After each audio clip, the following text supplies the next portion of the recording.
Tak semua legenda bersuara lantang. Ada yang memilih berjalan perlahan, dan justru abadi dalam diam. Ia datang bukan untuk seorang Gerald van den Burg. Nama yang tak mudah diucapkan oleh lidah Indonesia, tapi kini sedang mencetak masa depan bagi Garuda Muda.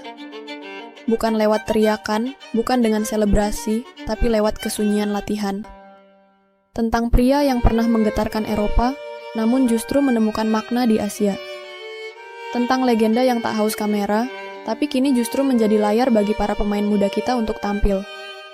Siapa sebenarnya Gerald van den Burg? Mengapa ia begitu senyap? Bersama Ajax Amsterdam, klub yang dikenal mencetak para maestro Van den Burg menjelma jadi simfoni sayap kanan. Gerakannya halus, umpannya penuh siasat, dan tubuh kecilnya menyelinap seperti bayangan yang tak bisa ditangkap bek lawan.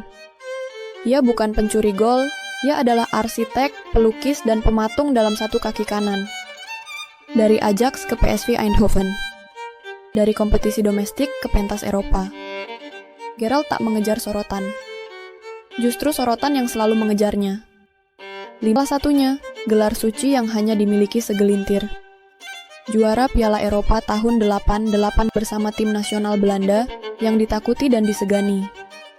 Ia berdiri sejajar dengan nama-nama seperti Ruud Gullit, Marco van Basten. Kalau kamu baru tahu siapa sebenarnya Gerald van den Burg, jangan ragu tulis pendapatmu di kolom komentar.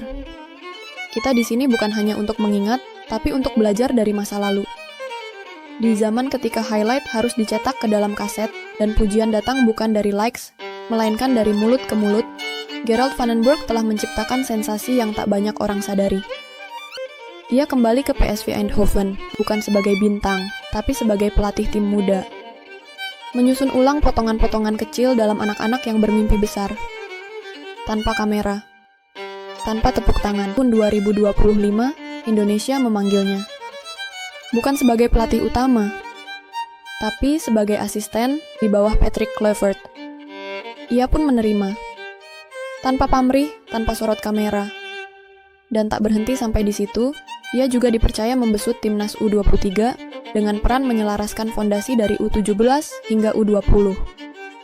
Van den Burg bukan hanya datang untuk bekerja, ia datang untuk merawat.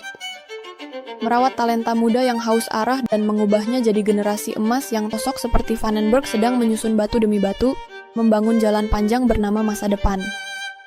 Gerald tidak akan memintamu untuk mengingatnya. Tapi mungkin, di suatu pertandingan